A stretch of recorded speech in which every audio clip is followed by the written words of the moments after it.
Hello Onyx Biotec limited SME IPO November 13న open అవుతుంది. ఈ ఐపీఓ ద్వారా వీళ్ళు 29 crores రైజ్ చేస్తున్నారు. ఇది ఇంజెక్షన్స్కి సంబంధించిన స్టెరైల్ వాటర్ని మ్యానుఫ్యాక్చర్ చేయడంతో పాటు ఈ dry powder injections and dry సిరప్స్ని మ్యానుఫ్యాక్చర్ చేసి డొమెస్టిక్ అండ్ ఇంటర్నేషనల్ పర్పస్గా ఎక్స్పోర్ట్ చేస్తుంటారు. అందులో వీళ్ళకి 2 మ్యానుఫ్యాక్చరింగ్ యూనిట్స్ ఉన్నాయి. ఫస్ట్ వచ్చేసి సోలెన్ అండ్ హిమాచల్ ప్రదేశ్. ఫస్ట్ యూనిట్లో వీళ్ళు 6,38,000 యూనిట్స్ ఆఫ్ స్టెరైల్ వాటర్ని వీళ్ళు మ్యానుఫ్యాక్చర్ చేస్తారు. సెకండ్ యూనిట్లో 40,000 యూనిట్స్ ఆఫ్ డ్రై పౌడర్ ఇంజెక్షన్స్ని, 26,000 యూనిట్స్ ఆఫ్ డ్రై సిరప్స్ని వీళ్ళు మ్యానుఫ్యాక్చర్ చేసి ఇంటర్నేషనల్గా అండ్ డొమెస్టిక్గా ఎక్స్పోర్ట్ చేస్తారు.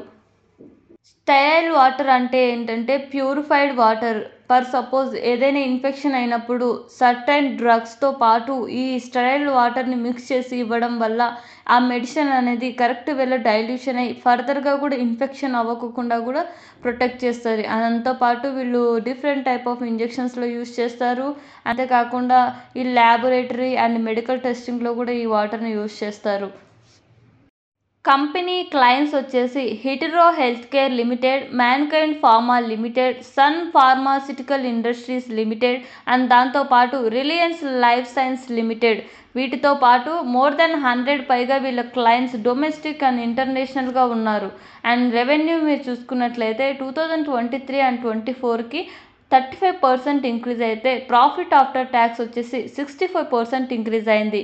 అండ్ మిగతా డీటెయిల్స్ మీరు స్క్రీన్లో చూడొచ్చు. Coming to the ROE 4%, ROCE 3%, debt equity 1.21 and RONW 4.9% and PAT margin వచ్చేసి 12%. వీళ్ళ రెవెన్యూ సిగ్మెంట్ వేలో మనం చూసినట్లయితే స్టెరైల్ వాటర్ నుంచి 47% వస్తుంటే డ్రై పౌడర్ ఇంజెక్షన్స్ నుంచి 52% అండ్ డ్రై పౌడర్ సిరప్స్ నుంచి 0.5% వస్తుంది. అండ్ టాప్ 5 కస్టమర్స్ నుంచి 62% వస్తే టాప్ 10 కస్టమర్స్ నుంచి 82% రెవెన్యూ అయితే జనరేట్ అవుతుంది. అండ్ స్టేక్ హోల్డ్ ప్యాటర్న్ చూసినట్లయితే నరేష్ కుమార్ వచ్చేసి 23% స్టేక్ హోల్డ్ చేస్తున్నారు. సంజయ్ జైన్ 21% స్టేక్ హోల్డ్ చేస్తున్నారు. పాల్ సింగ్ 19% స్టేక్ హోల్డ్ చేస్తున్నారు. టోటల్గా ప్రమోటర్స్ 65% హోల్డ్ చేస్తున్నారు. Coming to the IPO details, November 13న ఓపెన్ అయ్యి నవంబర్ 18న క్లోజ్ అవుతుంది. వీళ్ళ యొక్క ప్రైస్ బ్యాండ్ వచ్చేసి 58 to 61 per share. Lot size వచ్చేసి 2000 షేర్స్. అండ్ టోటల్గా వీళ్ళు 29 crores వీళ్ళు రైజ్ చేస్తున్నారు ఐపీఓ ద్వారా. అండ్ 1 రీటైల్ మినిమం కేటగిరీ వచ్చేసి 1,22,000 అండ్ మిగతా డీటెయిల్స్ మీరు స్క్రీన్లో చూడొచ్చు. ఈ ఫార్మాసిటికల్ ఇండస్ట్రీస్తో టాప్ క్లయింట్స్తో లాంగ్ టర్మ్ రిలేషన్షిప్ మెయింటైన్ చేస్తూ క్వాలిటీ అష్యూరెన్స్తో పాటు హై ప్రోడక్ట్ స్టాండర్డ్స్ని మెయింటైన్ చేస్తూ వీళ్ళు మ్యానుఫ్యాక్చర్ చేసిన వాటిని ఇంటర్నేషనల్గా ఎక్స్పోర్ట్ చేస్తూ అండ్ ఈ ఐపీఓ ఫండ్స్ని కూడా ఈ మ్యానుఫ్యాక్చరింగ్ యూనిట్స్ని అప్గ్రేడ్ చేస్తూ వీళ్ళ యొక్క ఫ్యూచర్ బిజినెస్ని ఎక్స్పాండ్ చేస్తూ రెవెన్యూని కూడా ఇంక్రీజ్ చేస్తామని చెప్తున్నారు. And coming to the risk factors, జనరల్గా ఈ ఫార్మాసిటికల్ ఇండస్ట్రీస్ కూడా రిస్క్ ఫ్యాక్టర్స్ అన్నీ వీటికి కూడా వర్తిస్తాయి.